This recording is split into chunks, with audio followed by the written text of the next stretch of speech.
Hey, Tom Donnie here. Want to go over installing these snap rings real quick. They go with the snap ring groove down to the bottom or 6 o'clock position as the piston rides in the cylinder. You want it basically to run with the rod, the gap to run with the rod. Here's a little holder setup you can do real simple.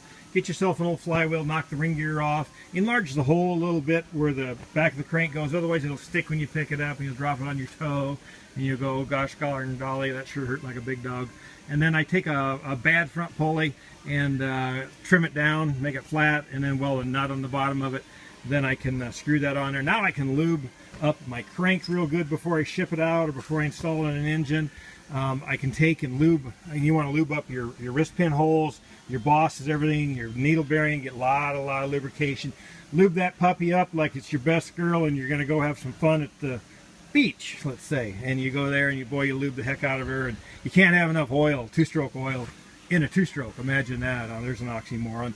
But anyway, I'm going to show you how having the crank sitting like that, the first thing I'll do is I'll go ahead and install the rear circlip. I'll put it in on the rear on all of them. Now I know that I got the my locating pins for the pistons in the right place. If I've got my holes drilled for lube, or have lube holes in it, I know they're lining up in the right spot. I can check everything.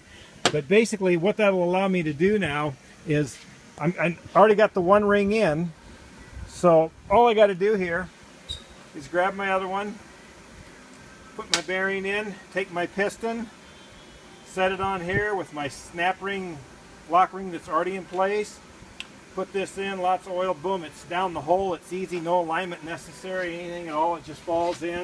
If I need a little snap ring plier to give it a little guidance, you can. And then I'm going to take and use put the snap ring in, and all I'm going to do is put it in 6 o'clock position, and I'm just going to push on that puppy, and hopefully it'll go right in for me. If it wants to stick a little bit, like it might, I've got the notch, the removal notch right there. I'll take a little pick, and I'll just work that little baby, just give it a little push, and it'll pop right in there. Once it's in, I can take my pick and actually shove. If I don't think my snap ring is really centered well, I can take and go left or right, and that'll actually move for you. I'm right there in the groove. And then I just make sure they're all in and they're good. You don't want one of these little bad dogs coming out as you're going down the track or running down the interstate with your old Saab. So make sure they're in there good. Again, putting them in the rear first, I think is way easy. With this setup, it's already in. I can do it in any position I want. Makes that one real slick. Then I know I'm getting the piston on the correct way, because obviously my arrow has to go forward for front, which is telling me my locating pins for the piston is in the back. And on the rings, when you put those on, you really can't screw them up. If you do, you probably shouldn't be rebuilding the engine, because I talk about using, they're a tapered ring, they're a keystone ring, and they're tapered to the top. Be sure the taper goes to the top. Yeah, the taper goes to the top, but the locating pin's up there too. So if you put that in wrong, call me up or call Bud or Dave Bauer. We'll rebuild the engines for you, because you probably shouldn't be doing them if that's a problem.